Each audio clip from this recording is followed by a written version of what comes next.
j'aurais prononcé ce propos, donc c'est très malpoli, mais au moins je suis là pour vous dire combien vous êtes les bienvenus dans l'hôtel de la région Provence-Alpes-Côte d'Azur et dans cette région qui, évidemment, a des caractéristiques politiques très particulières, mais qui va accueillir les forums de l'eau, ou les forats de l'eau, je ne sais pas comment on dit, dans quelques jours.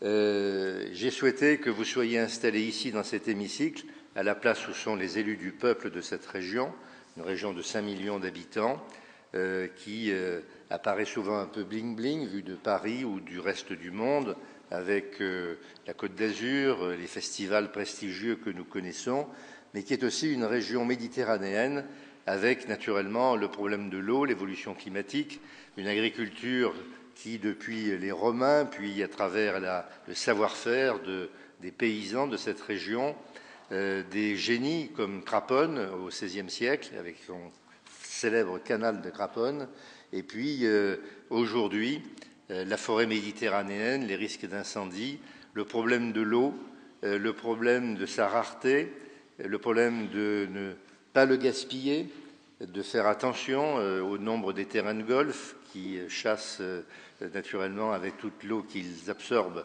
Mais j'ai rien contre le tourisme, vous l'imaginez, mais enfin, il faut raison garder dans la gestion de l'eau et de ne pas voir l'agriculture ou le vignoble provençal se retirer devant des espaces consacrés de plus en plus exclusivement à la loi de l'argent, à la loi de l'argent mondialisé. De par le monde, tout le monde connaît la Provence et souhaite avoir sa petite résidence ou sa très grosse résidence secondaire dans notre pays.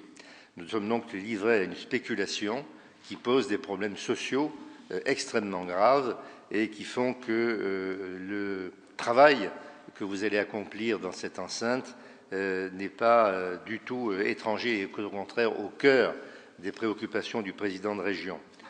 J'ai ensuite la joie immense et une grande émotion pour moi de me trouver aux côtés de Gilbert Mitterrand, qui naturellement, vous le savez, représente pour moi une famille. Son père, François Mitterrand, a été tout pour moi. Il m'a appris la politique, il m'a également soutenu et aidé à ma démarche politique. Je lui dois tout, sans exagérer. Et Madame Mitterrand, dont naturellement je salue la mémoire avec beaucoup d'émotion, a elle aussi fait partie de cette famille Mitterrand qui m'a éduqué sur le plan moral et pas seulement politique, ou alors de la morale en politique, avec l'immense générosité qui était la sienne, avec cette simplicité, ce militantisme à toute épreuve jusqu'au bout de ses forces, et qui était pour moi certainement une des personnes, sinon la personne que je respectais et dont je respecte la mémoire et l'exemple le plus au monde. Et puis Gilbert, qui tient bien de sa famille, qui est un ami. Je suis monté à cheval avec lui en Camargue, c'est vous dire, il y a quelques années. Bon, alors maintenant, je ferme cette parenthèse, parce que je ne suis pas de ceux, et encore moins des présidents de la République, qui parlent de leur vie privée, alors que ça n'intéresse personne. Donc, je voudrais saluer Gilbert Mitterrand, le président de la Fondation, Nathalie Perret-Marzano, la déléguée générale du Centre de recherche et d'information sur le développement, Laurent Chabert-Dière, directeur d'Eau Vive et qui représente la coalition d'eau, mes collègues conseillers régionaux, Cécile L, qui est vice-présidente de la région et qui est chargée de l'aménagement des territoires, des politiques territoriales et contractuelles, Joëlle Faguer, qui est conseillère régionale, ma collègue, les élus qui sont ici et, bien entendu, Michel Partage, pour lequel j'ai la plus grande amitié et la plus grande admiration pour son action militante aux côtés de Daniel Mitterrand et qui poursuit cette action, et je le salue avec beaucoup d'amitié et aussi beaucoup d'émotion dans le combat qu'il mène depuis très, très longtemps et aujourd'hui en tant que président de l'association Eau. J'ai ma petite feuille d'eau ici, naturellement, parce que, comme elle n'a pas de prix, et surtout dans cette région, il était nécessaire que j'ai cet élément face à moi, que j'emporterai vers Nice, où je leur offrirai un peu de cette eau-là, s'il l'accepte, là-bas. Voilà, l'Assemblée générale des Nations unies. Oui, alors je voulais m'excuser parce que je serai obligé de partir immédiatement, mes propos terminés, vers Nice parce que je suis chargé de la campagne de François Hollande dans cette région. L'Assemblée générale des Nations unies, après plus de 15 ans de débat, a, vous le savez certainement mieux que moi, le 28 juillet 2010, voté une résolution qui déclarait que le droit à une eau propre et de qualité et des installations sanitaires est un droit de l'homme. On retrouve l'esprit de la République et de la Révolution française, les droits de l'homme et notamment le droit pour tous à l'eau. C'est une consécration des efforts de toutes celles et de tous ceux, vous, ici, militants, ONG, qui se sont mobilisés sans compter, et j'en suis le témoin dans mes déplacements à travers le monde, qui se sont mobilisés sans compter. C'est une avancée formidable pour les peuples. Et nous sommes ici élus ou militants pour défendre la cause du peuple face à l'argent roi qui, avec la mondialisation, est en train de prendre en main la souveraineté populaire qui est inscrite dans notre Constitution républicaine et qui fait qu'en effet, il y a une crise de la démocratie parce qu'on ne sait plus qui gouverne. Est-ce que c'est bien le peuple ou est-ce que c'est l'argent? Et j'ai évidemment, en cet instant, je l'ai dit tout à l'heure, une pensée particulière encore une fois, pour Danielle Mitterrand, qui a fait de ce droit, l'accès à l'eau pour tous, son combat et son dernier combat. Danielle Mitterrand, je ne peux pas ne pas répéter encore ce que j'ai dit parce que je lui dois beaucoup. Et c'était une résistante. Elle l'a été au sens propre du terme pendant la guerre, à un âge extrêmement jeune, et elle est restée une femme d'engagement et de résistance face à un monde qu'elle ne trouvait pas, comme nous, juste. Et pour ceux qui ont eu la chance de la rencontrer, évidemment, à la douleur de l'avoir perdue, il y a la mémoire qui fait que nous la gardons parmi nous, la mémoire de celle qui voulait que les choses aillent au bout, qu'elles soient accomplies. Et donc nous avons confiance en cet instant de la responsabilité que nous confère cette disparition et cette mémoire et cette responsabilité qui nous renforce aujourd'hui dans notre ardente obligation et volonté d'atteindre les objectifs qu'elle avait su fixer mieux que personne, l'accès à l'eau pour tous. Les défis à relever, évidemment, restent nombreux. Il faut faire face, je l'ai dit à l'instant, à la pénurie d'eau, non seulement au manque d'eau qui fait qu'il y a dans le monde des personnes humaines qui meurent, des enfants qui meurent de soif, mais il y a aussi ceux qui meurent des maladies portées par l'eau, qui peut être porteuse de vie, mais aussi être porteuse de mort. Et naturellement, tous les problèmes qui se posent pour un monde qui soit sain, SAIN, on en restera là pour l'instant, restons laïcs, et de l'eau propre pour un monde sain, de l'eau pour les villes, de l'eau pour le développement, de l'eau pour irriguer les cultures, des cultures qui précisément apportent leur solution au problème de la faim qui est lié au problème de l'eau.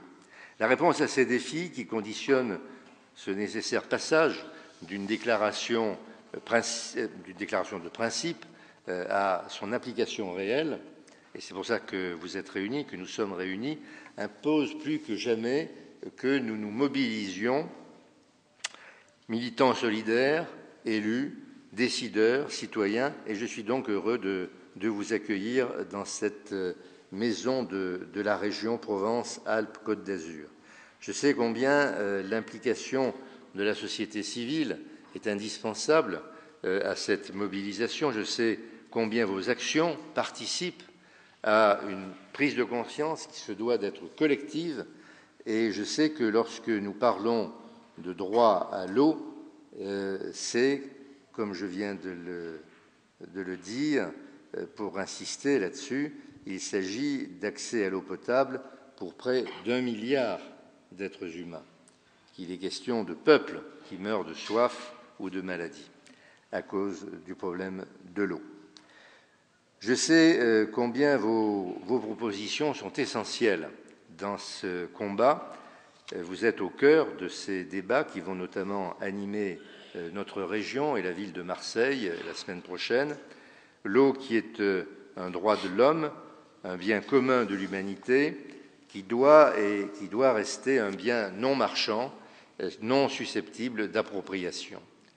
Alors, évidemment, je suis particulièrement heureux de vous accueillir dans cet hémicycle, là où les élus siègent d'habitude, et où en tout cas pour la majorité régionale actuelle, entend de relever le défi que vous-même vous contribuez à relever pour une politique de gestion qui soit globale, solidaire et concertée de l'eau.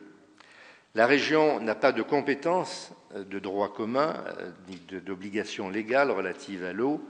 Pour autant, et parce que nous sommes compétents en tout cas en matière d'aménagement du territoire, et aussi parce que nous pensons que la région est un échelon pertinent pour appréhender des questions aussi essentielles pour l'aménagement du territoire, nous nous sommes engagés très tôt aux côtés des acteurs locaux de l'eau, qu'il s'agisse des collectivités locales, et notamment des mairies, bien sûr, mais aussi des associations ou encore des représentants du monde agricole. Et donc, dans un contexte en évolution, face aux défis, des impacts déjà attendus et déjà présents du dérèglement climatique à la nécessaire prise en compte des besoins liés à la vie biologique, à la lutte contre les pollutions, avec pour objectif de faire que le droit à une eau saine et de qualité pour tous soit une réalité, la région a choisi de prendre ses responsabilités. D'abord, comme autorité concédante du canal de Provence, qui relevait des compétences régaliennes de l'État, il a voulu s'en défaire, et la région est maintenant, et son président, je suis président de cette Société du canal de Provence, qui assure, sous mon autorité, celle de la région, la maîtrise publique, c'est un service public, d'une ressource qui alimente les 2/3 du territoire régional. Ensuite, comme structure d'appui aux acteurs publics du terrain, avec la mise en œuvre de ce que nous avons créé, un espace public régional de l'eau. Nous avons par cet espace la volonté d'accompagner les communes qui souhaitent reprendre la maîtrise de leur service de l'eau, soit pour renégocier des contrats de délégation de service public, soit qu'il s'agisse d'y mettre un terme et de retrouver ainsi une gestion publique. Nous sommes aujourd'hui résolument engagés dans une démarche partenariale avec l'ensemble des acteurs de l'eau de notre région. Avec eux, nous avons souhaité nous doter d'un schéma d'orientation pour une utilisation raisonnée et solidaire de la ressource en eau. C'est un peu compliqué, mais ça se retient bien parce que ça donne le sigle SOURCE. Eh bien, le SOURCE, en aboutissant notamment à l'adoption d'une charte régionale de l'eau, doit nous permettre de continuer et à conjuguer et à coordonner dans la démocratie participative tous nos efforts. J'ai souhaité construire cette charte sur 5 principes fondateurs qui m'ont paru essentiels à la durabilité de notre action. Je vous les livre, je n'en aurai pas pour très longtemps. Ils me paraissent être de caractère tout simplement universel, comme les droits de l'homme. Ils me permettent de vous faire connaître l'état d'esprit dans lequel la région s'est engagée à participer au Forum mondial de l'eau et au Forum alternatif. Tout d'abord, la prise en compte des nombreuses spécificités régionales. Cette région qui est méditerranéenne, avec un climat méditerranéen, alors la douceur de vivre, bien connue, mais aussi une région qui cumule toutes les catastrophes possibles. Tremblements de terre, glissements de terrain, avalanches, inondations par la Durance, le Rhône, invasion par la mer, chaleur excessive et donc qui pose des problèmes que l'on peut imaginer. Donc une région à la fois maritime, méditerranéenne, mais aussi alpine, des Alpes du Sud qui ont des caractéristiques climatiques particulières et qui sont caractéristiques qui sont insuffisamment reconnues par les cadres nationaux et réglementaires européens et sans lesquels nous ne pouvons conduire de politique efficace en lien avec les réalités de nos territoires. Le deuxième principe, j'y suis particulièrement attaché, il donne du sens à toutes nos politiques et c'est celui de la solidarité. On pourrait dire de la fraternité, mais tenons-nous-en déjà à la solidarité. Les solidarités à instaurer ou à renforcer sont nombreuses. Solidarité entre les territoires, qui sont très divers. Vous avez là les armes de la région. C'est moi qui ai souhaité que l'on voit que la Provence, les Alpes avec le Dauphiné et Nice avec l'aigle niçois montrent la variété de cette région et la nécessité de constamment veiller à la rassembler. Parce que Nice n'est pas Marseille, et Marseille n'est pas Gap, et Gap n'est pas Avignon. Donc, solidarité entre nos territoires, solidarité tenant compte des disparités sociales, là où le luxe le plus tapageur sur la Côte d'Azur côtoie la misère la plus effroyable dans les quartiers de Marseille, ou même dans les quartiers de Nice ou ailleurs dans la ruralité. Solidarité face à ces disparités sociales qui rendent précisément l'accès à l'eau plus difficile pour les plus fragiles. Et étant président, en tant que président de région de l'Observatoire régional de la santé, on voit apparaître des catégories de population, notamment de jeunes, notamment de travailleurs pauvres, ceux qui travaillent non pas plus pour gagner plus, puisqu'en travaillant, ils ne gagnent pas même pas de quoi vivre et de quoi nourrir leurs enfants. Et donc on a des jeunes ici dans cette région qui ont des problèmes de santé parce qu'ils ne peuvent pas se nourrir suffisamment. On a des problèmes de santé morale également qui sont préoccupants. Donc solidarité avec cette disparité sociale qui est caricaturale dans cette région, vous l'imaginez aisément. Et puis, solidarité, bien sûr, avec les régions du monde.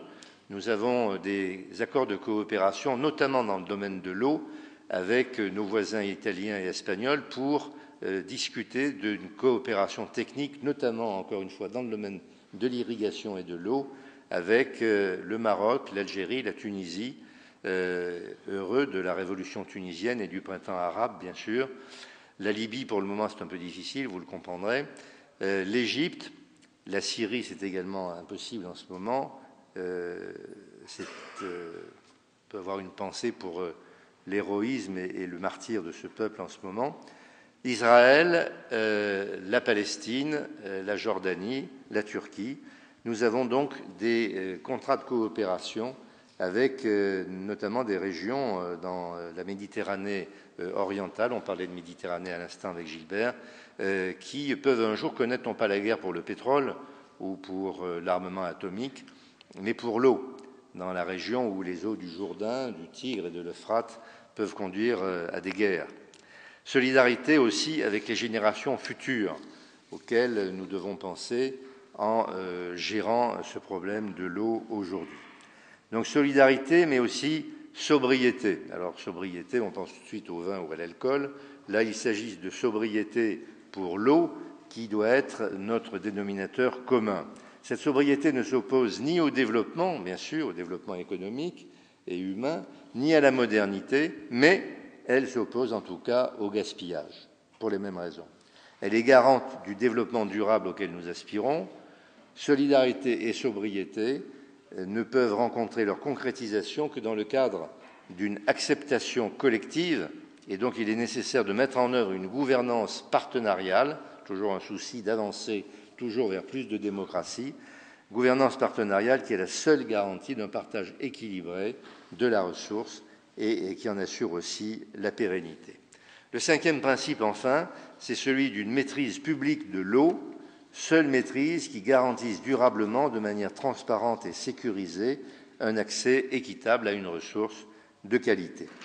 En complément de ces principes, je souhaite aussi porter à votre connaissance que nous attachons dans notre région une attention particulière à l'expression citoyenne. Vous l'avez compris déjà dans mon discours, nous avons pris l'engagement de renouveler tous les ans l'organisation d'états généraux. Parce que les états généraux, ce n'est pas un jour où on est allé expliquer à Louis XVI la façon dont nous voyons les choses. Les états généraux doivent être permanents pour renforcer la démocratie, aujourd'hui remise en question par l'argent et par une recentralisation qui ne donne plus la parole au peuple. Donc des états généraux et des cahiers de doléances chaque année qui permettent une véritable expression et une possibilité de proposition citoyenne. Ils représentent un véritable terreau dans lequel la région puise la substance de ces grandes orientations politiques, et ces états généraux nous permettent, en tout cas permettent à chaque citoyen de se sentir respecté, écouté, c'est la première forme du respect, notamment les jeunes, et chaque citoyen puisse, par son expression, ses idées, ses initiatives, ses témoignages, être au cœur des décisions que nous prenons ici à la région.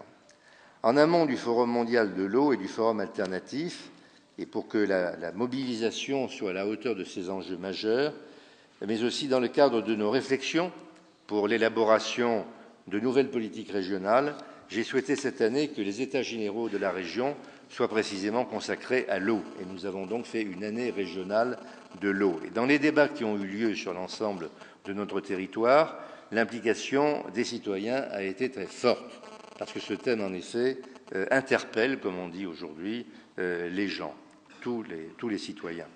Et donc la qualité et la richesse de leurs propositions ont démontré et nous ont permis et m'ont permis de voir combien était utile ce débat citoyen, d'abord par la capacité de responsabilité, de prise de responsabilité des citoyens eux-mêmes face au problème de l'eau, et puis par les suggestions originales et très intéressantes qu'a apporté ce débat. De ces rencontres sont issues 12 propositions. Elles trouvent d'ores et déjà leur place dans les réflexions que nous conduisons à la région sur leur concrétisation au niveau régional. Et je me suis engagé à porter ces propositions de notre peuple, de cette région, aux forums mondiaux. Naturellement, ils vous seront communiqués lors de ces 2 journées. Je souhaite attirer votre attention sur la 12e proposition, je cite, « Créer à l'initiative de la région une instance régionale fédérant les acteurs de l'eau et la société civile, espace de dialogue permanent pour une maîtrise publique et une gouvernance partagée de l'eau. » Cette proposition nous fait remarquer que la gouvernance autour des questions d'eau est très complexe, évidemment. Elle fait intervenir de multiples acteurs à des niveaux de territoire qui sont différents. Or, il n'existe pas de lieu aujourd'hui où tout le monde, en tout cas dans cette région, puisse se parler avec les partenaires institutionnels, avec les acteurs économiques, avec les associations et les citoyens. Et donc, je fais tout à fait mienne cette proposition. Au niveau de notre région, je soumets aux élus la création d'un comité régional de dialogue pour l'eau, qui est une institution pérenne et qui regroupera tous les acteurs de l'eau avec les citoyens qui voudront participer à cette réflexion permanente. D'autre part, au niveau des acteurs mondiaux, je veux faire entendre qu'il n'est de gestion durable de l'eau sans l'ensemble, il n'est pas de gestion durable de l'eau sans l'ensemble des parties prenantes réunies, et en premier lieu, bien sûr, avec les citoyens du monde. Mesdames, Messieurs, vous l'avez compris, par les principes sur lesquels nous fondons notre politique régionale, nos politiques, par notre attachement à la parole citoyenne que révèlent ces 12 propositions qui viennent de la base citoyenne, eh bien, nous serons bien à notre place dans le cadre des 2 forums et au-delà de ces forums, à vos côtés. Lorsque vous déclarez que l'eau est un bien commun du vivant, nous sommes à vos côtés. Lorsque vous soulignez que la question de l'eau est une question planétaire qui nous interroge collectivement sur nos solidarités et nos devoirs éthiques les plus élémentaires, nous sommes à vos côtés. Lorsque vous exprimez l'idée que toute gouvernance doit être démocratique et centrée sur le peuple, nous sommes à vos côtés. Voilà ce que je voulais dire, en m'excusant encore une fois de devoir vous quitter, et puis en répondant peut-être à une question que certains d'entre vous se posent. Pourquoi, avec l'idéal que vous venez de nous déclarer solennellement, là, devant vous, l'engagement et les engagements que je prends à vos côtés, comment est-ce que vous participez à 2 forums? Est-ce que ce n'est pas un peu bizarre d'avoir un double jeu? Ce n'est pas un double jeu. C'est que compte tenu de ce qu'est la réalité du monde politique, de la situation de l'argent et de la place de l'argent dans le monde, y compris dans le problème de l'eau, il n'est pas de tribunes qui ne doivent pas être occupées par ceux qui ont la façon de voir les choses que nous avons. Et c'est pourquoi nous participons aux 2 forums, parce qu'il faut que nous soyons entendus avec ceux qui sont en proximité morale totale, comme vous, dans le forum alternatif, ou dans cette journée Eau, Planète et Peuple, ces journées Eau, Planète et Peuple que nous ouvrons aujourd'hui. Mais nous devons aussi aller dire notre façon de penser dans un forum officiel qui a besoin d'entendre notre façon de voir les choses, et non pas seulement d'entendre les grandes sociétés qui font de l'argent avec l'eau. Voilà, mesdames et messieurs, ce que je voulais vous dire, redire toute mon amitié et mon respect à Gilbert, mon ami Gilbert, que j'ai retrouvé avec plaisir, et puis vous souhaiter de bons travaux. Excusez-moi encore de devoir faire mon devoir, précisément, de faire mon devoir politique dans cette période un peu particulière de l'histoire de notre pays. Je vous remercie.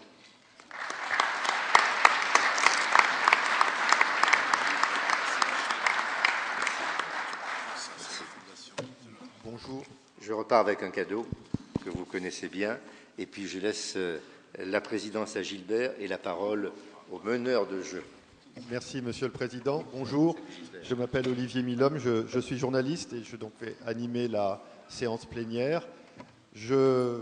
Donc nous sommes accueillis ici dans cet hémicycle qui est un lieu de démocratie représentative et qui va être, pour les 2 jours qui viennent aussi, un lieu de démocratie participative. Je voudrais donner la parole aux organisateurs qui vont nous livrer un petit mot d'accueil assez bref. Notamment donc à Nathalie Perret-Marzano, qui est déléguée générale du CRID, qui est le Centre de recherche et d'information pour le développement, qui rassemble une 50aine d'ONG françaises de solidarité. À vous. Merci. Donc, Monsieur le Président nous a quittés, mais je souhaite, au nom des organisateurs de ces journées Eau, Planète et Peuple, lui renouveler nos remerciements et la facilitation que la mise à disposition des salles du Conseil régional représente pour nos travaux de ces 2 prochaines journées. Alors, comme il le rappelait aussi dans son allocution, le droit à l'eau existe depuis juillet 2010 et on s'en félicite et on s'en réjouit, mais en même temps, on peut être particulièrement étonné de voir que ça ne date que de 2010. Ça semble tellement une évidence que le droit à l'eau, ça semble tellement une évidence que l'eau puisse être accessible à chacune et à chacun, qu'on se demande comment il est possible qu'on en arrive à ce qu'une déclaration soit adoptée au niveau de l'ONU simplement en 2010, et encore après une bataille menée, comme il a été rappelé, par une trentaine de pays latino-américains et africains, en tête desquels, bien sûr, la Bolivie avec Evo Morales. Et le jour du vote, il faut aussi se rappeler qu'il y a 11 pays de l'Union européenne qui se sont abstenus sur cette résolution du droit à l'eau. Ça veut dire qu'il y a encore beaucoup de travail à faire, beaucoup de réflexions et de propositions à porter et à construire ensemble. Et c'est évidemment le sens de ces journées. Comme il l'a rappelé également, ces luttes, ces réussites, elles sont liées à des mobilisations citoyennes partout dans le monde. Et c'est pour ça que ces journées s'inscrivent dans le cadre du Forum alternatif mondial de l'eau. Bien que la partie d'ouverture au public commence le 14 mars, nous avons souhaité saluer l'engagement citoyen, l'engagement militant de toutes les forces qui existent à travers le monde sur cette question de l'eau. Et donc, effectivement, nous avons souhaité, et c'est aussi ce qui explique l'investissement du CRID dans ces journées, en lien avec France Liberté, qui est l'un de nos membres, et Eau Vive, qui anime la coalition également, nous avons souhaité ouvrir un espace de travail de la société civile le plus largement possible, parce que nous considérons que c'est de notre devoir que de continuer à mener ces réflexions et ces luttes pour rendre le droit à l'eau une réalité partout sur la planète. Éviter tous ces millions de morts que le président Vauzel a rappelé tout à l'heure. Et écoutez, nous sommes assez ravis en tout cas d'avoir dans ces 2 jours qui démarrent ce matin plus de 300 personnes inscrites, qui représente plus de 200 organisations à travers le monde, organisations mais aussi collectivités locales, mais aussi universitaires et chercheurs, mais aussi régie publique de l'eau, en tout cas une grande diversité d'acteurs. Et ici, c'est toujours un petit peu délicat de donner une définition de la société civile. Il y en a une définition qui a été posée en 92 au sommet de la Terre avec les 9 groupes majeurs. En tout cas, ce qui est certain, c'est qu'on a voulu réunir ici des forces qui ont envie de partager des valeurs communes, qui ont envie de mettre en visibilité les alternatives qu'elles portent et qui ont envie de montrer qu'il est possible de sortir l'eau du cycle nocif de marchandisation et de spéculation financière dans laquelle elle est tombée et que malheureusement le Conseil mondial de l'eau incarne malgré tout, même si effectivement dans les acteurs qui sont aujourd'hui dans ces journées aux planètes et peuples, il y a des personnes qui participeront au forum officiel et des personnes qui participent à la suite du forum alternatif mondial de l'eau. Donc voilà, nous sommes ravis en tout cas que ce premier exercice semble fonctionner et attirer en tout cas une grande diversité un peu partout dans le monde. Et notre objectif, c'est d'arriver à sortir de ces 2 jours avec une déclaration de la société civile qu'on veut porter avant l'ouverture du forum dit officiel, de façon à pouvoir quand même rappeler un certain nombre de choses fondamentales autour de la question du droit à l'eau, autour des questions des modes de gestion de l'eau et autour aussi de questions qui sont peut-être de plus en plus en train de monter dans les préoccupations des uns et des autres, des questions écologiques qui sont posées aussi au travers de l'eau, des questions de transition énergétique qui sont posées aussi à nous. Et donc c'est un peu là-dessus que les journées vont s'organiser et qui questionnent in fine aussi nos modes de vie et la façon dont nous arriverons à construire un nouveau vivre ensemble, comme on le dit très souvent. Voilà, donc je vous souhaite, au nom en tout cas de tous les membres du CRID, des bonnes journées de travail et nous espérons qu'on arrivera à l'issue de ces... Nous sommes sûrs même qu'on arrivera à une déclaration ambitieuse que nous porterons à la fois bien sûr dans les espaces du forum officiel, que nous porterons avec d'autres acteurs qui sont impliqués dans le forum alternatif et que nous porterons au-delà, puisque nous inscrivons aussi dans la perspective de l'échéance de la conférence de Rio en juin 2012, une conférence qui donc arrive 20 ans après le sommet de la Terre et qui pose aussi la question très fortement de cette économie verte, de cette dérive peut-être encore plus forte qui nous attend, de la marchandisation du vivant. Et nous sommes ravis d'accueillir notamment avec nous des représentants de la coalition brésilienne qui sont en train de se mobiliser depuis plusieurs mois pour préparer un sommet des peuples à Rio et qui auront la parole tout à l'heure. Voilà, donc très bonne journée de travail à nous tous.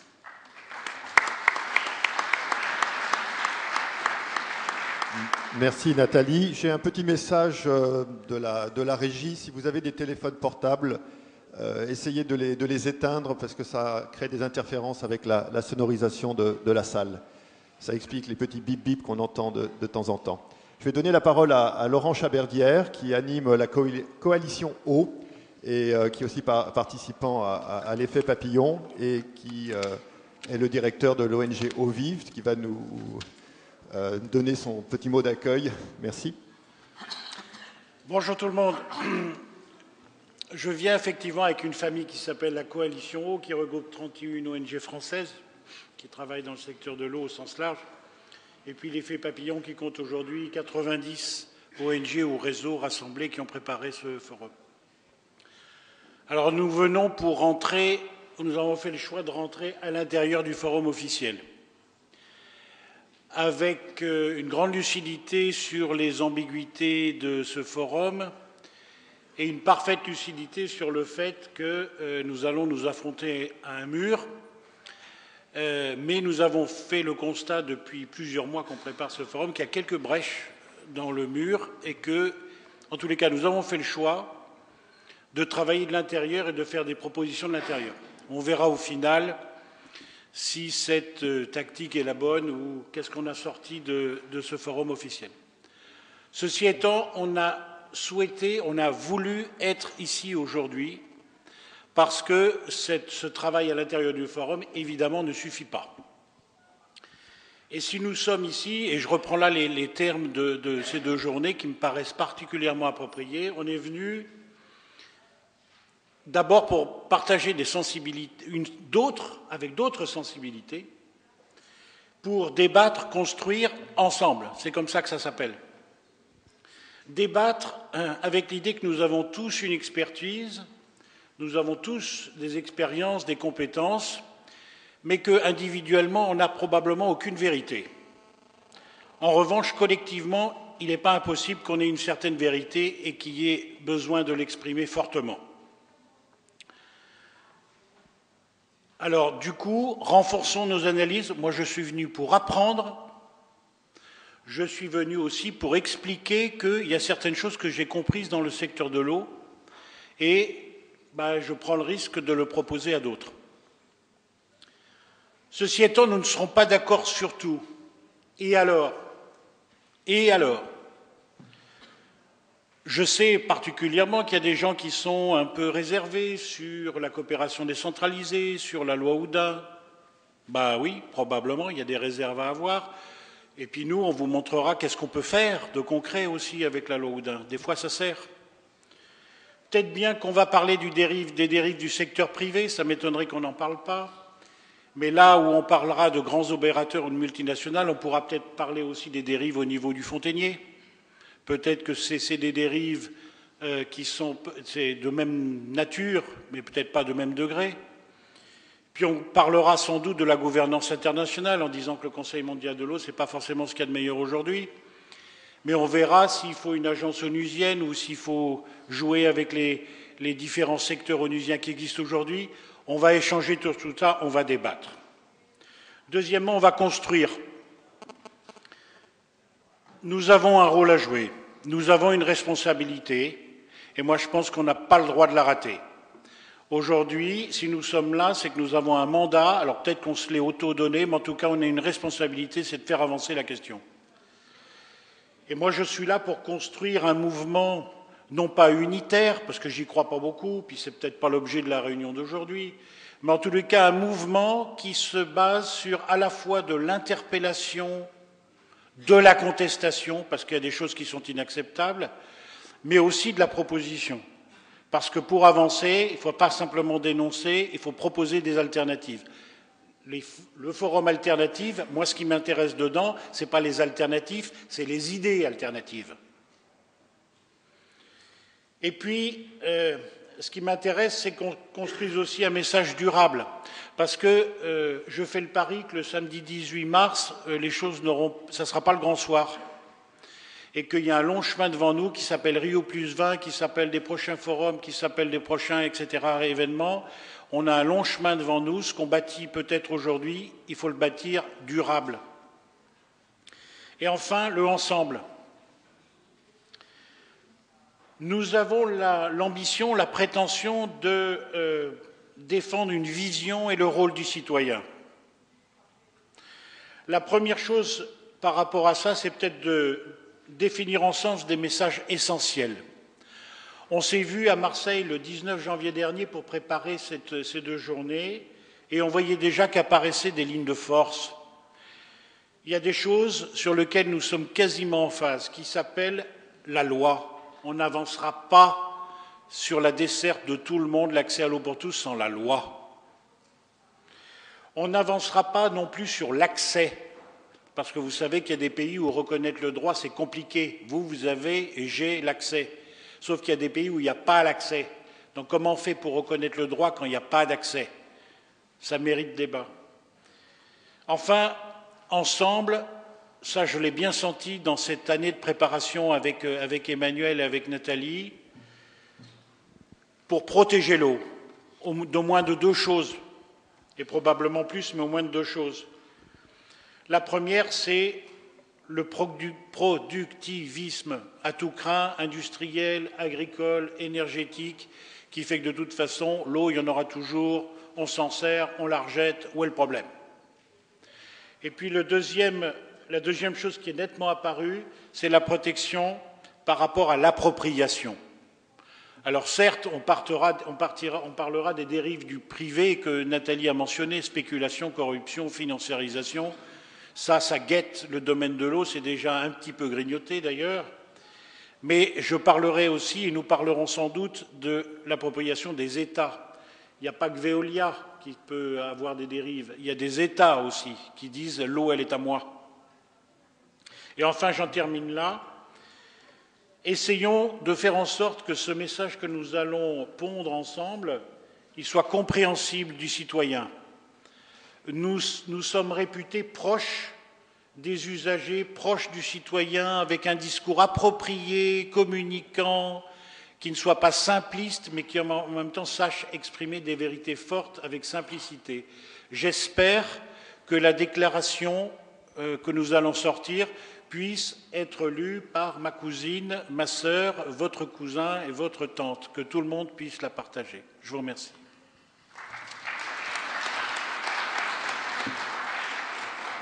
Merci. Je vais donner la parole à Gilbert Mitterrand, qui est président de la Fondation France Liberté.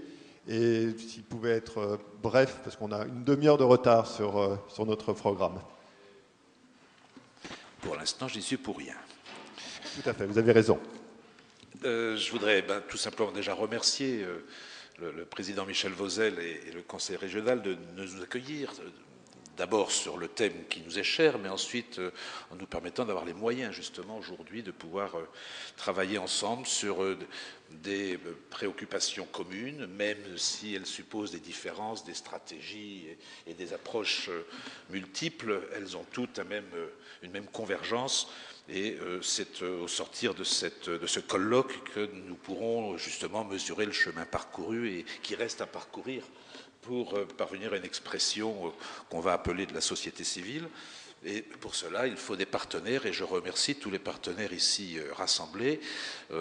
D'abord ceux qui ont permis l'organisation de ce colloque Eau, Planète et Peuple, avec le Forum alternatif mondial de l'eau, le CRID, l'Effet Papillon et la coalition Eau, bien sûr la Fondation France Liberté, et tous ceux qui sont là, parce que organiser des colloques où il n'y a pas de participants, c'est quand même plutôt décevant, et c'est plutôt inutile, mais où vous êtes nombreux à avoir répondu à cette présence à Marseille dans le cadre de cette préparation, de cette contribution de l'extérieur au Forum mondial de l'eau.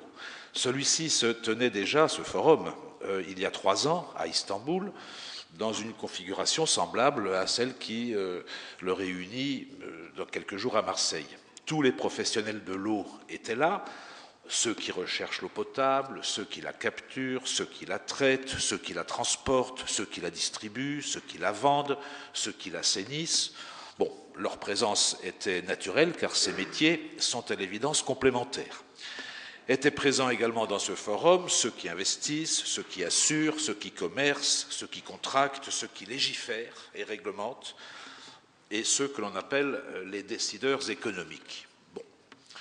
Force est de constater que les professionnels de l'eau et les décideurs économiques, lorsqu'ils sont réunis, forment un ensemble puissant, cohérent, organisé, que certains n'hésitent pas à considérer comme un modèle de gouvernance mondiale et comme un exemple de bonne gestion du développement durable. Daniel Mitterrand, dont je parle ici, vous le savez, à un double titre, n'avait pas voulu, malgré un engagement quasi exclusif pour la cause de l'eau, participer au Forum mondial d'Istanbul. Elle redoutait non seulement de ne pas y trouver sa place, mais surtout de servir de caution à une organisation sui generis qui, en dépit des artifices d'institutions internationales dont elle se pare, n'est représentative que d'elle-même. Pour Daniel Mitterrand, le Conseil mondial de l'eau n'était rien d'autre que le Conseil mondial des marchands de l'eau. Ce qui, vous en conviendrez, n'est pas tout à fait la même chose. Alors, était-ce une attitude de principe ? D'ailleurs, pourquoi pas ? Ce ne serait pas illégitime. Mais en vérité, France Liberté, partageant la même préoccupation que de nombreuses organisations non gouvernementales, trouvait inadmissible qu'un tel conseil ne soit qu'à l'écoute de lui-même et n'associe pas à ses réflexions et à ses travaux la société civile, c'est-à-dire les citoyens du monde. C'était une indignation, j'allais dire une belle indignation, tout simplement. Aujourd'hui, à Marseille, nous voulons traduire cette indignation par des actes.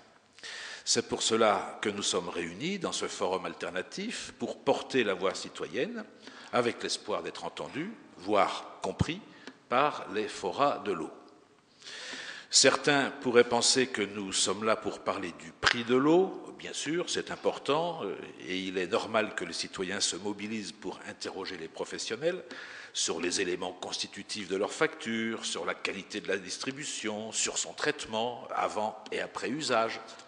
Cela a son importance, surtout dans un pays comme le nôtre où ces éléments sont si difficiles à obtenir et à comprendre.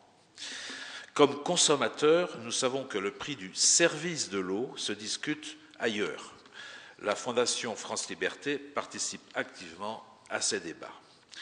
Ici, les organisations qui constituent la société civile de l'eau sont venues pour autre chose, qui tient à la légitimité même de ce commerce que nous contestons.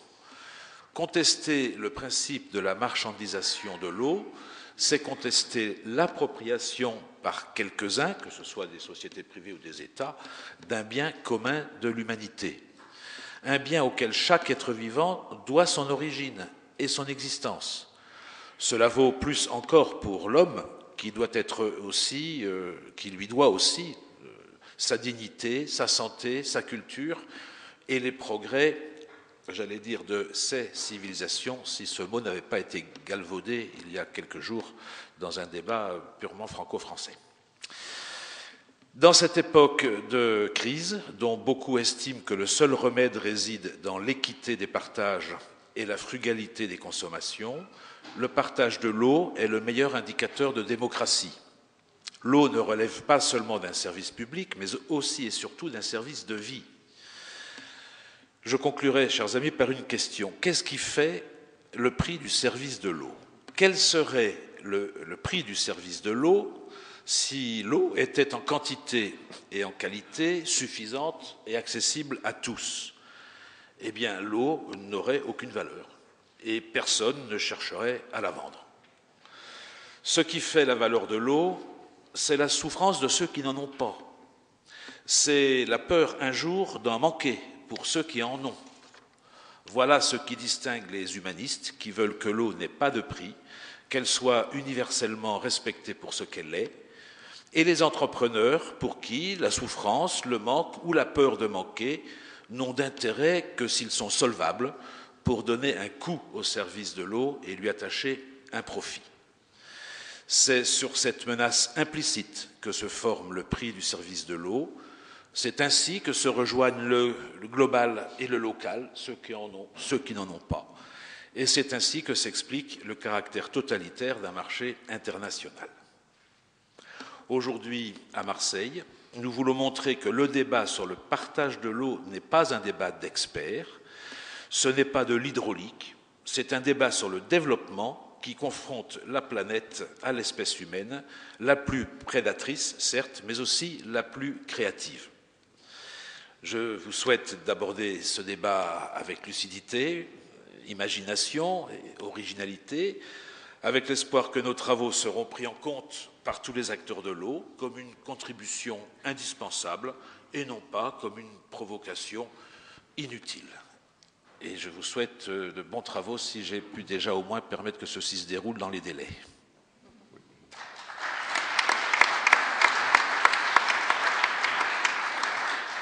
Merci. Les organisateurs ont souhaité rendre un hommage à Daniel Mitterrand, qui, il y a 25 ans, a créé la Fondation France Liberté et qui nous a quittés il y a quelques mois à peine.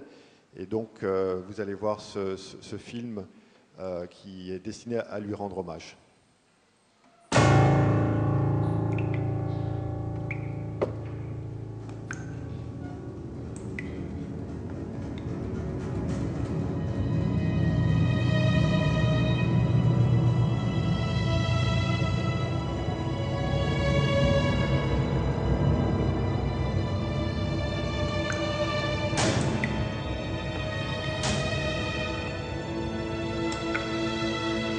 Nelle persone pun amiti mi ko gape ana ka guilo mi ko o pai o durante la po ayan de la misma cosa que de la tuya ya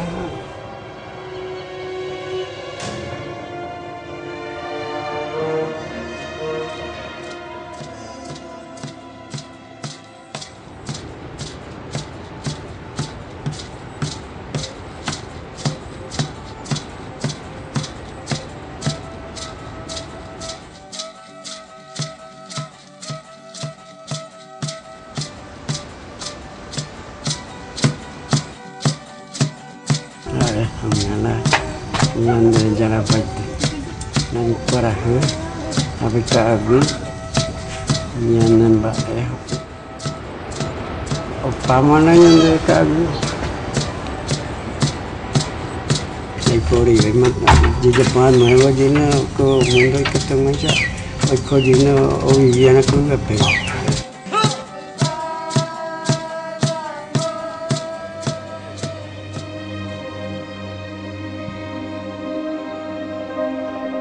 Ellos quieren que nosotros desalojemos el lugar. Le dan una semana para que esto saquemos todo, para que quede limpio.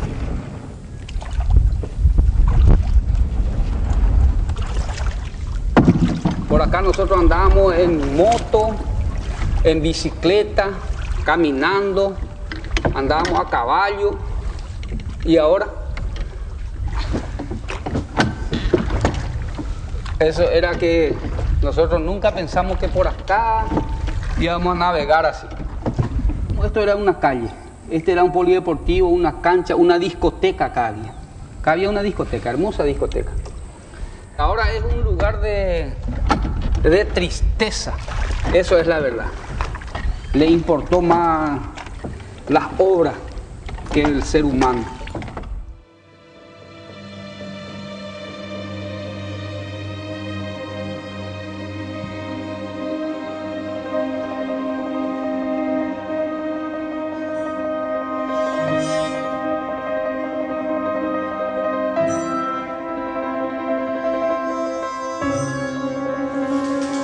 A gente vê guerras por causa de petróleo, já ouve falar que no futuro a guerra vai ser por causa de água.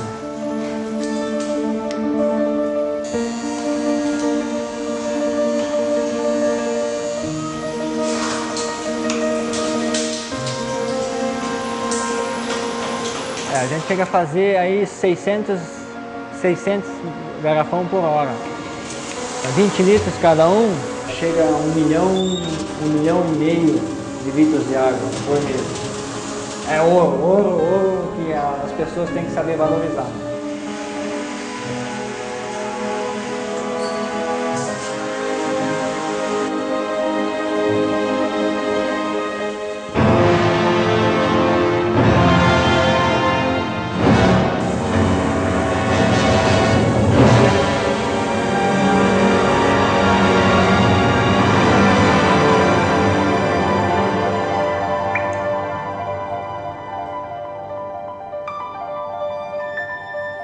C'est inconvenant de penser qu'on peut vendre la vie alors que la nature nous la donne.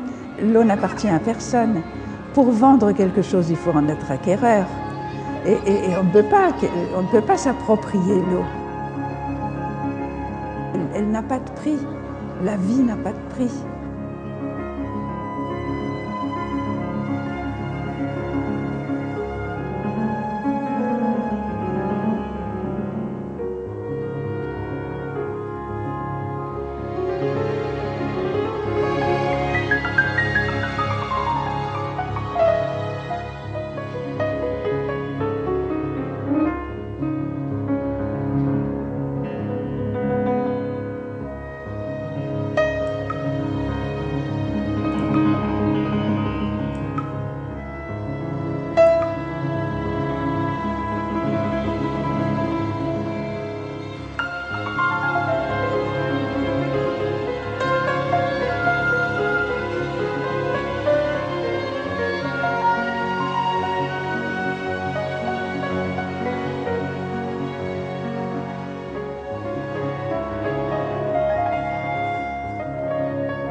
Une personne dans la salle a souhaité que l'on fasse une minute de silence en souvenir de Daniel Mitterrand.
Merci. Pour cette séance d'ouverture de Aux Planètes et Peuples, les organisateurs ont souhaité avoir 2 témoins.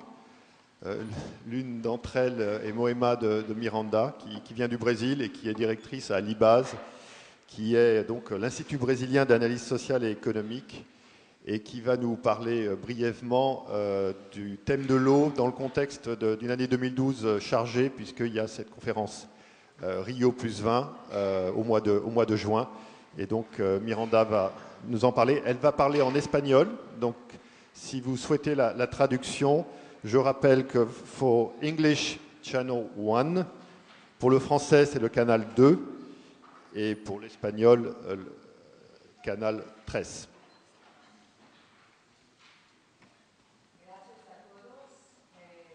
Haberme invitado.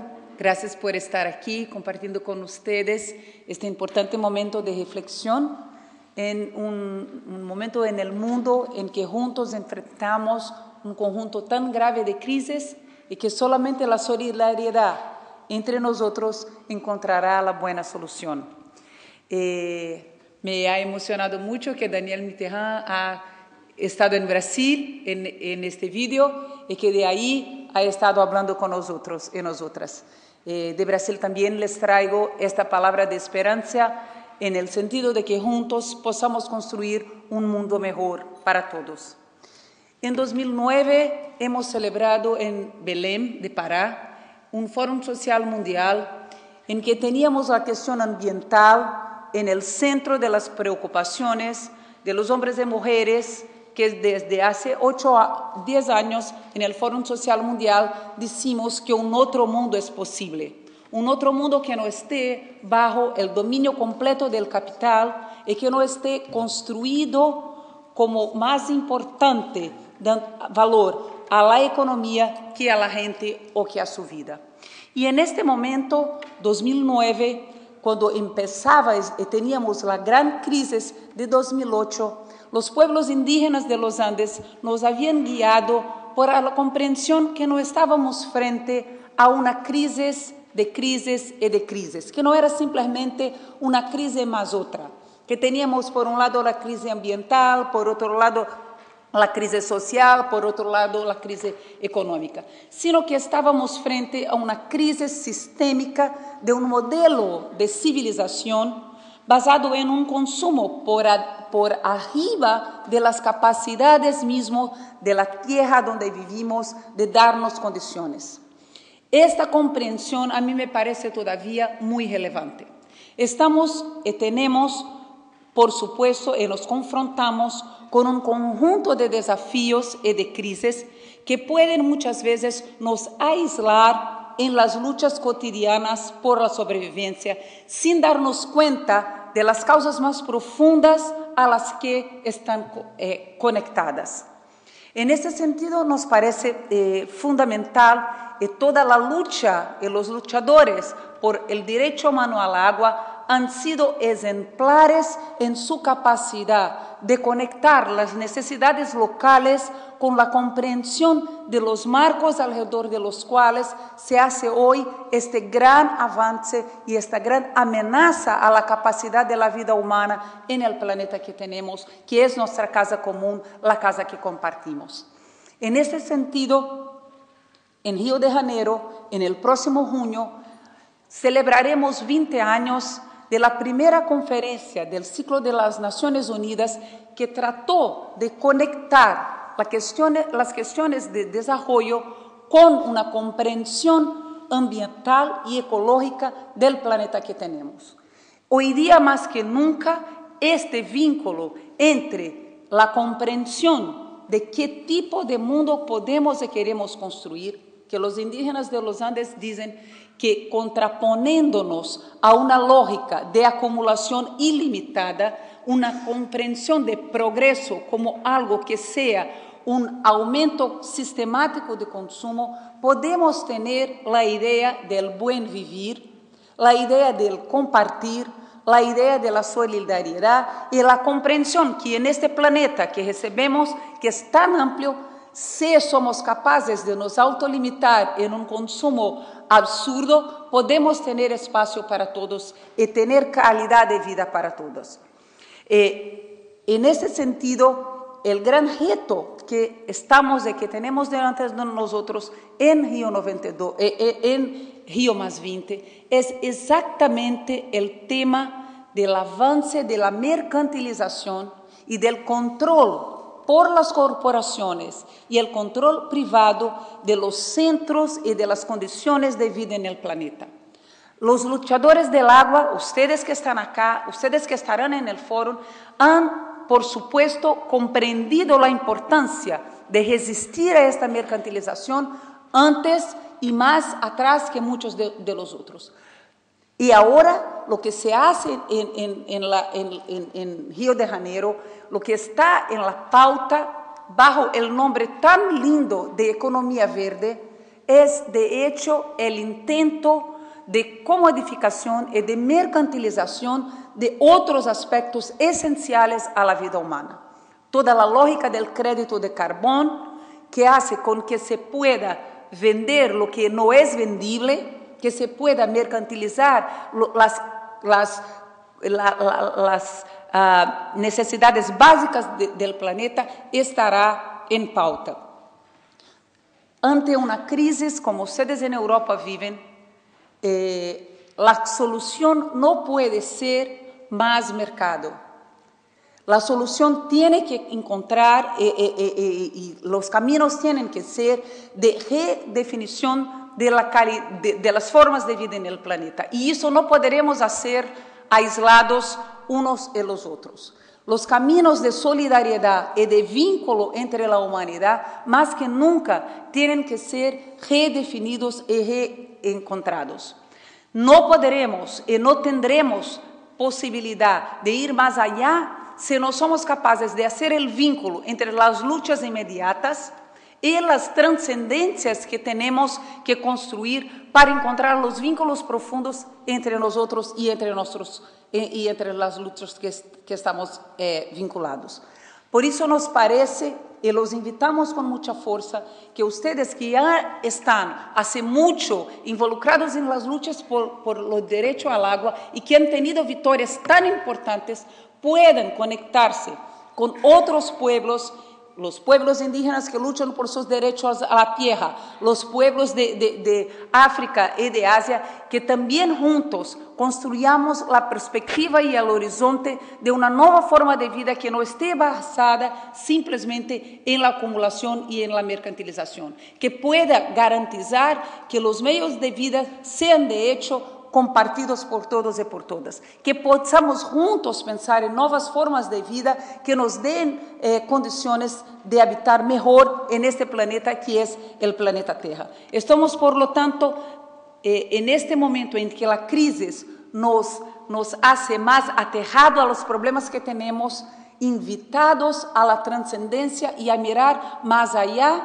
y para juntos construir un camino que nos pueda garantizar salir de los huecos en que estamos. No será aislándonos que vamos a encontrar estas soluciones. No será estando cada uno en su propia lucha simplemente que vamos a ir más allá, pero encontrando los vínculos profundos entre los que están planteando el derecho al agua y los que están planteando el derecho por la tierra, los que están haciendo la lucha por los derechos sociales y por los derechos ambientales. Hoy día no será posible garantizar la justicia social sin una comprensión de la naturaleza como un bien común.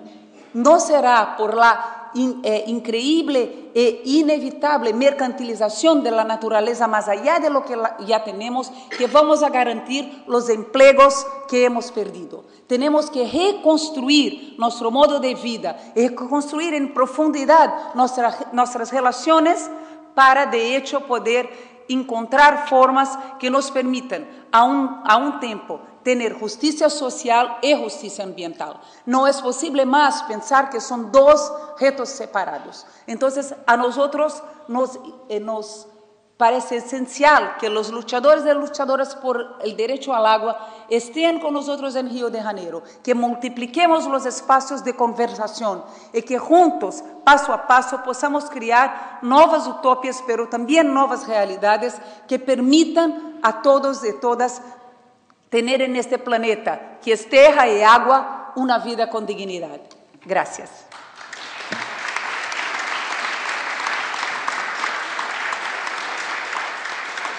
Merci pour ces paroles fortes qui nous montrent qu'effectivement tout est lié, qu'il ne faut pas isoler un problème ou un droit de l'ensemble des problèmes et de l'ensemble des droits.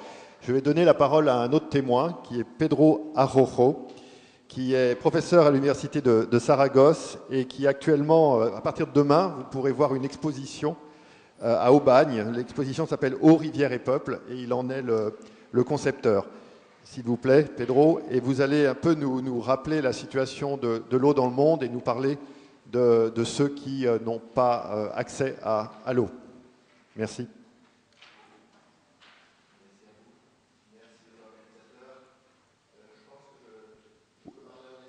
Oui, c'est ce qui est prévu, donc que vous parliez en espagnol. Ça sera traduit. Oui, peut-être que votre micro est en... Muchas gracias. Gracias a los organizadores. Es un honor para mí estar aquí con ustedes. Gracias, Daniel. Te sentimos todos presentes. Gracias por abrir ese camino en el que todos hemos peleado contigo y vamos a seguir peleando contigo también. Miren, queridos amigos, vivimos en el planeta azul. Este es el planeta agua. Si algún día viene un extraterrestre de lejos, no nos llamará planeta Tierra, nos llamará el planeta agua. Y sin embargo vivimos la paradoja de una crisis global del agua en el planeta agua. Se habla de esos 1.000 millones, ese milliard que se dice en Francia, de personas sin acceso garantizado al agua potable. Se habla de 10.000 personas que cada día mueren por beber agua que no es potable. Sin embargo, recientemente UNICEF, creo que era, hablaba de que estamos avanzando, y yo me alegro en estas cifras. Pero fíjense bien, en estas cifras tan solo se está contabilizando las personas que beben agua contaminada biológicamente y entonces tienen una diarrea que se identifica causa-efecto de manera directa con el impacto de muerte o de enfermedad.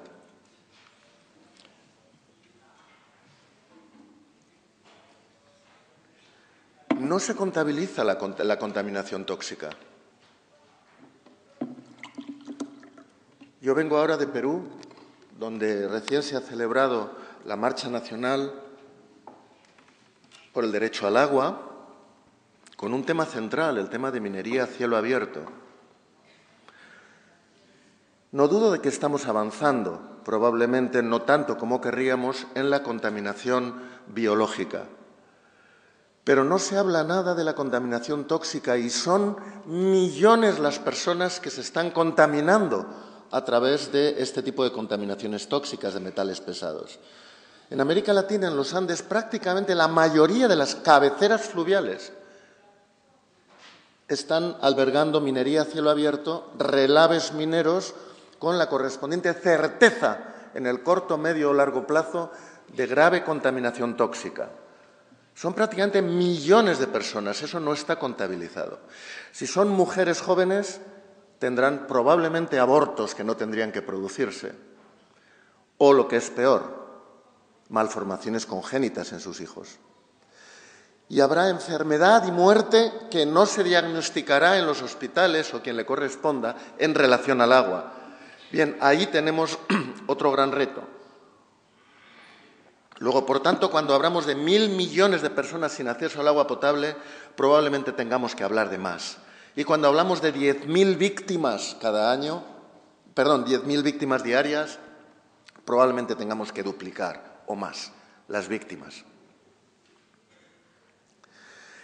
Cuando llegamos a este tipo de cifras, La tentación, muchas veces desde los medios de comunicación, es vivimos un problema de escasez. Crece mucho la población, hay cambio climático, 1.100 millones de personas tienen sed. No es ese el problema. Sin duda, en el semiárido extremo, en el límite de la habitabilidad, como pueden ser zonas del Sahel africano, el cambio climático acelerado que hemos provocado puede estar llevando a problemas materialmente de escasez física del agua mínima para vivir. También se puede, pero en la mayor parte de los casos no ese es el problema.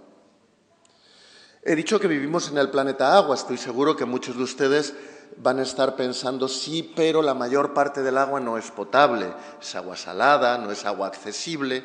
Correcto. Incluso pueden pensar, bueno, pero es que tenemos desequilibrios hidrológicos.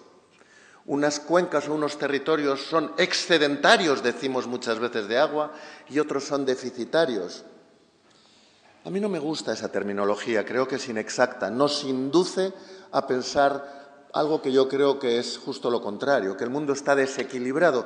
Yo creo que estamos más desequilibrados nosotros que el mundo. Y que muchas veces el problema, fijaros, la misma idea expresada con una palabra diferente. ¿Qué tal si en vez de hablar de desequilibrios hidrológicos, hablamos de diversidad climática? La diversidad induce riqueza. De manera que en un momento determinado hay una diversidad climática que lleva a que en unos lugares llueve mucho, el paisaje es verde, en otros sitios llueve menos, y en algunos sitios no llueve nada, y hay desiertos. Dentro de esa diversidad, sin embargo, todas las comunidades humanas, todas, caminaron hasta encontrar un lugar en donde el agua dulce fuera suficientemente abundante. Y allí se asentaron. No se asentaron en mitad de los desiertos. De manera que el que 1.000 millones de personas no tienen acceso al agua potable es un impacto, por así decir, del siglo XXI, de finales del siglo XX. No es tanto un problema físico de escasez como un problema de quiebra de la calidad, de la sostenibilidad de los ecosistemas acuáticos que nos han venido brindando agua de alta calidad a las comunidades. Ese es el diagnóstico principal desde mi punto de vista. Hemos quebrado la salud de nuestros ríos, primero han muerto los peces y las ranas. Yo suelo decir, ya no me acuerdo de cómo cantan las ranas. Antes en España bastaba que salieras de cualquier sitio y cerca oías cantar ranas como oías cantar pájaros. Ya no oímos cantar ranas. Primero han muerto las ranas y los peces, luego han empezado a enfermar y a morir las personas, pero siempre de las comunidades más pobres. Esa es la clave. Por tanto, para mí el diagnóstico de esa crisis global del agua en el planeta agua, la clave está en que vivimos la convergencia de dos grandes fallas críticas. La falla de insostenibilidad de los ecosistemas acuáticos que hemos provocado desde un modelo de desarrollo que, como se nos ha explicado, ha perdido el norte de la referencia del medio natural, y la falla de inequidad y de pobreza. En la convergencia de esas dos fallas están esos 1.000 millones de personas.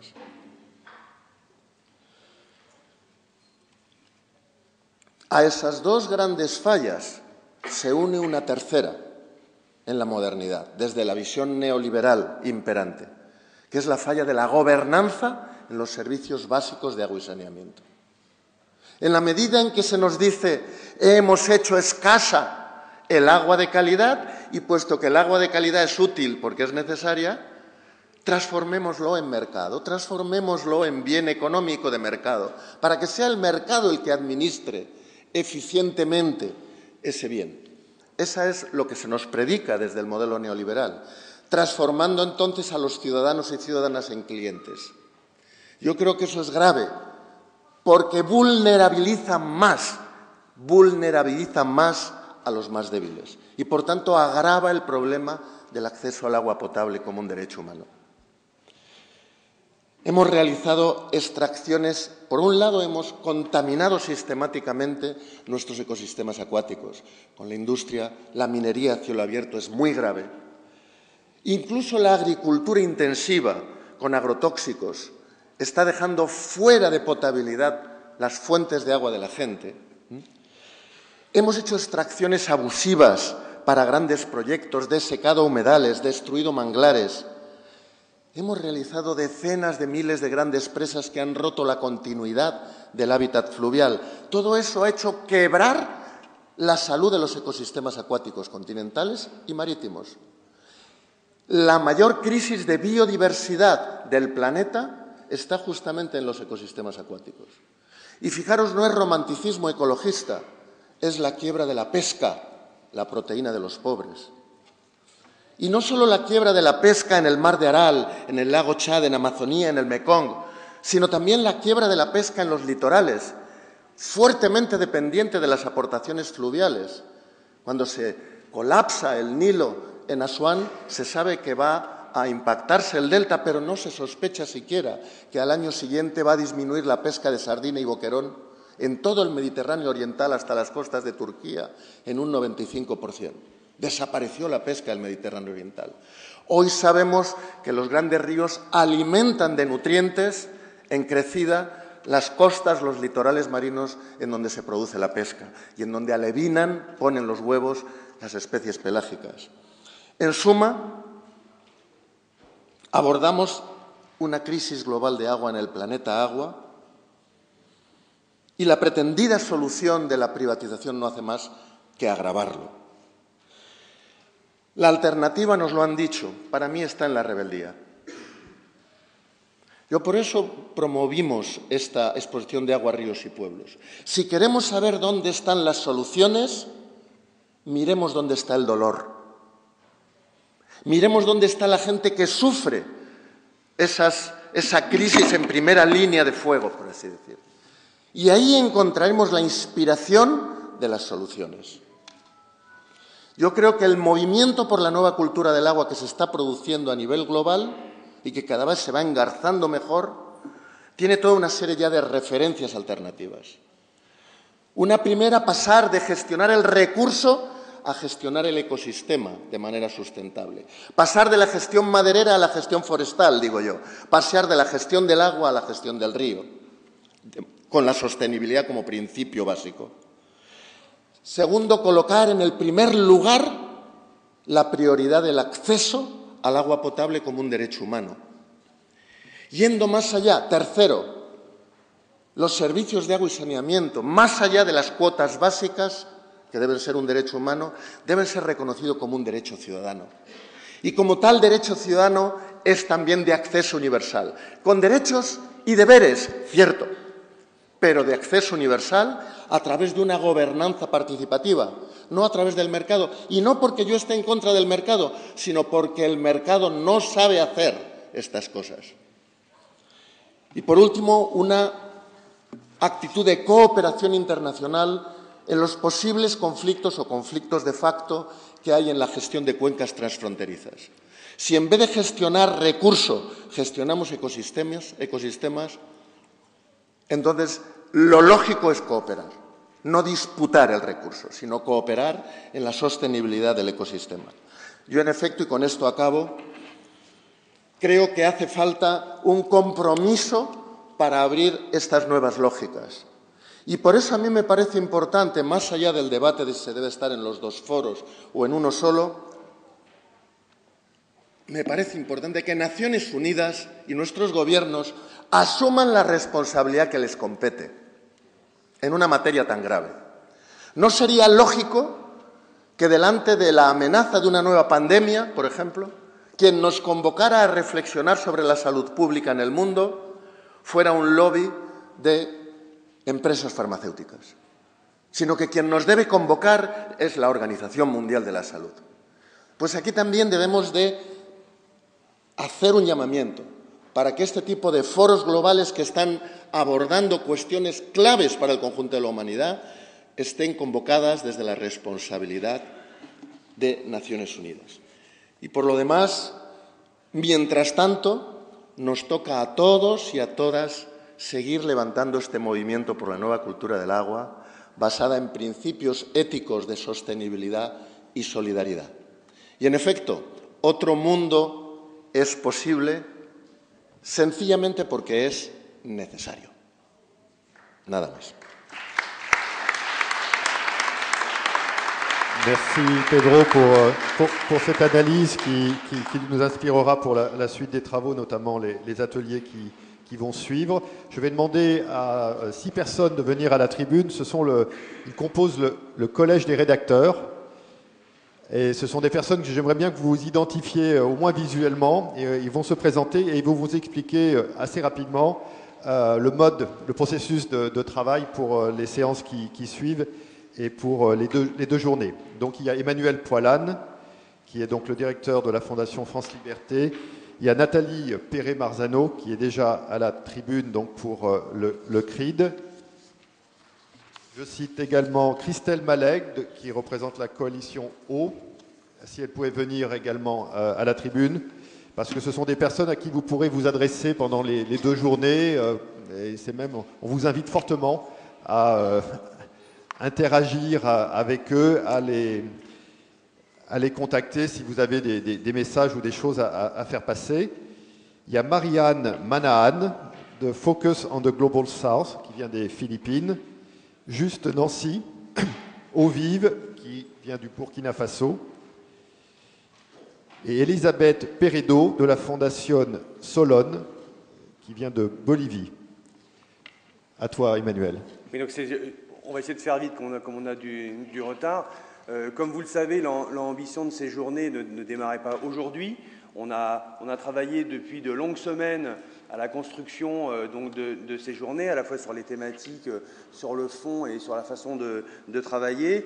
On a eu une première rencontre le 12 janvier sur Paris avec des acteurs français pour relayer ensuite dans les réseaux internationaux. On a eu une rencontre le 19 janvier sur Marseille. On a échangé des questionnaires, et tout le travail qu'on a fait en amont nous a permis de vous proposer un premier draft de déclaration que vous avez reçu en arrivant ici. Et donc maintenant on est dans cette volonté de regarder comment on peut se mettre d'accord sur un contenu de déclaration compte tenu à la fois de nos différences et de nos convergences. Donc dans le draft de déclaration qui vous a été proposé, les premiers éléments qui sont importants pour nous, c'est d'abord l'eau est un bien commun de l'humanité, elle ne peut pas être appropriée par des intérêts privés des États ou des individus. Et aussi, l'eau, c'est l'affaire des citoyens. On doit être capable de faire monter ce message-là pour que l'eau ne soit pas accaparée ni par des nations, ni par un monde économique, mais qu'elle soit bien au cœur de la problématique citoyenne. Nous appelons donc à ce titre à l'application du droit à l'eau et à l'assainissement comme droit humain fondamental, à une gouvernance démocratique et transparente de l'eau, à une gestion de l'eau durable soucieuse de la préservation des écosystèmes et enfin de revoir nos modèles énergétiques qui mettent l'eau en danger. Donc le processus de co-construction de cette déclaration est donc pour vous à partir de maintenant jusqu'à 14 heures, de pouvoir faire des amendements donc, de cette déclaration qui vous a été proposée. Donc, vous pourrez donc venir vers les membres du collège de rédaction qui est évidemment à l'écoute de toutes vos propositions et de tous vos commentaires sur ce draft 0. Ensuite, nous travaillerons au sein de ce groupe entre 14h et 16h30 cet après-midi pour modifier et alimenter cette déclaration en fonction de tout ce que vous aurez pu nous dire. On restituera donc le draft 1 lors de la plénière de conclusion de la journée ce soir. Et puis on fera le même processus demain, parce qu'en fait, comme les thématiques sont différentes entre aujourd'hui et demain, il y aura probablement d'autres commentaires demain sur la problématique environnement et énergie. Donc il y aura encore du temps demain pour faire des contre-propositions, des amendements, des suppléments. On retravaillera donc une version définitive pour le coup demain après-midi et on vous la présentera en plénière pour validation demain soir. Donc voilà, je vous remercie de cette écoute. J'espère que le collège répondra bien à l'ensemble de vos commentaires et à l'ensemble de vos apports pour que demain soir on puisse avoir une déclaration forte qui puisse être ensuite portée à la fois au sein du Forum alternatif, au sein du Forum mondial de l'eau et qui puisse être communiquée au plus grand nombre comme ça a été proposé par un certain nombre d'intervenants avant moi. Et là, je vais juste laisser la parole à Clara Coupet, que je profite donc de ce passage de parole pour la remercier, parce que je pense que vous connaissez tous le nom de Clara Coupet maintenant. Elle a mis beaucoup d'énergie en tant que volontaire pour la Fondation pour organiser ces journées. Donc voilà, je la remercie. Je lui passe la parole pour la partie plus logistique. Merci à tous.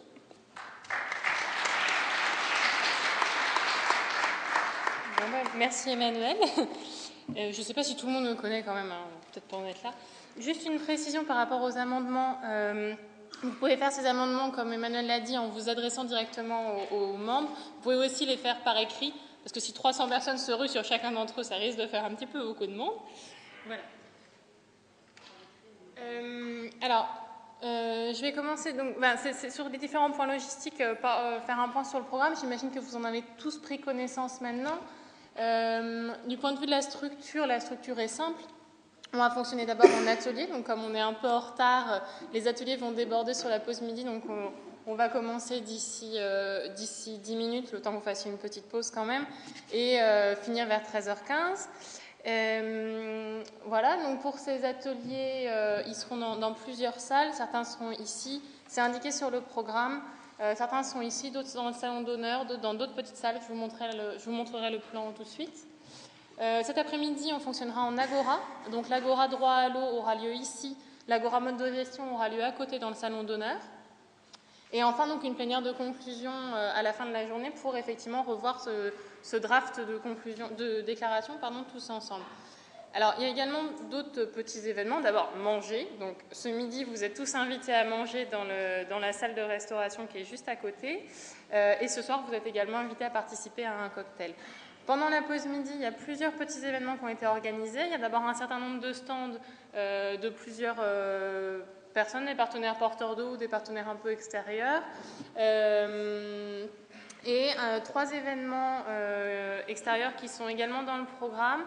Une diffusion de films, la présentation d'un livre et la présentation du rapport Veolia. Voilà. Demain, on retrouve la même structure, donc en atelier, en agora et en plénière de conclusion, plus dans la matinée de 9h à 10h30, 2 rencontres thématiques. L'une donc pour mettre cette rencontre au Planète et Peuple dans une perspective plus large en préparant la rencontre de Rio +20, et une seconde rencontre sur la gestion par bassin. Alors, pour que vous puissiez vous situer ici, donc vous êtes